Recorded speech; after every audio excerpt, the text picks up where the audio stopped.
Hey piano people, today's tutorial is going to be a little different.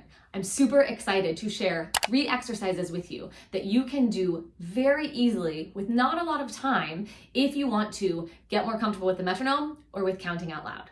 Today's tutorial is going to be perfect for you if you kind of hate the metronome or you hate counting out loud, but you know it's something that you need to overcome. Make sure that you stay tuned. We're going to walk through those 3 exercises.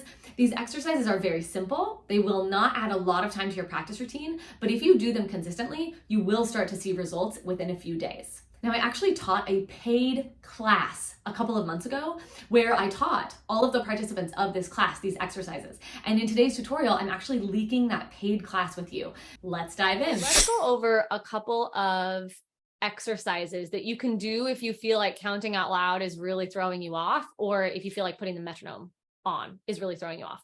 And the first thing to keep in mind is that when you are going to count out loud and use the metronome, those are both unusual things, right? There's not really another context in most people's lives where you're going to walk around counting 1 and 2 and 3 and 4 and over and over and over again. And while it sounds simple enough, it's something your brain has to think about if it's new to you, or if your brain is also thinking about other things.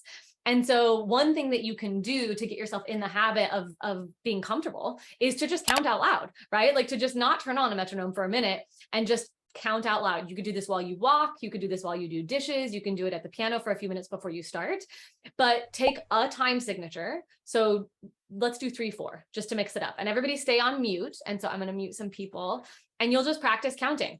1 and 2 and 3 and 1 and 2 and 3 and 1 and 2 and 3 and 1 and 2 and 3 and it might feel really unusual, but it's going to get your brain used to looping whatever time signature you're in over and over and over again, which is unusual, right? We don't do that in other areas of our life. And then the same thing is true with the metronome. So instead of thinking about trying to combine counting and the metronome, or the metronome and a piece of music, just turn on the metronome and try to stay with the metronome.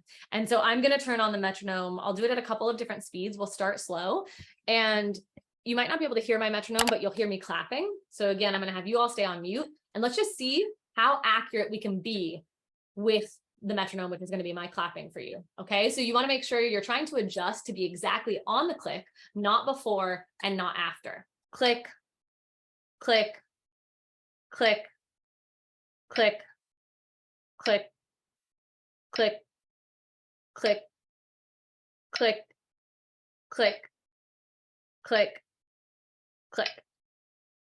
So you were either probably consistently like ahead of the beat, like trying to anticipate it, or a little bit behind. And what happens when you turn on the metronome and you just do it for like several minutes in a row is you do start to develop the internal pulse. And that's always the goal with the metronome, is we use it as a tool to keep our internal pulse accurate. But if you've never worked with the metronome and you've never counted out loud, your sense of internal pulse isn't going to be very strong yet. And so in just turning on the metronome and letting yourself develop and feel that internal pulse, you're strengthening that skill. So then when you go to practice with the metronome, it's not as unusual, and you also become much better at predicting when it's going to click. Because the metronome is external, it's a tool, but you are the conductor, right? You're not waiting for the metronome, because if you're waiting to hear the click, you'll always be a little bit late.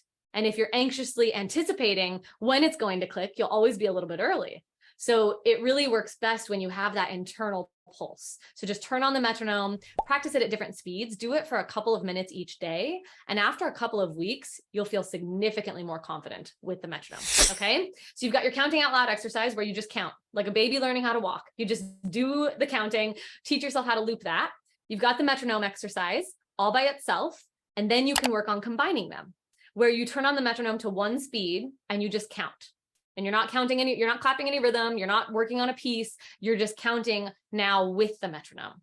Okay. And so We could turn it on and say 1 and 2 and 3 and 1 and 2 and 3 and 1 and 2 and 3 and now we're working on merging those two skill sets that we've worked on separately. It's a lot, right? That's a lot to do, but if you do those things just a little bit each day, it doesn't take a lot, you will be so much better at playing your actual pieces with the metronome because you're laying that really solid rhythmic foundation before you layer notes and other complicated things on top of it.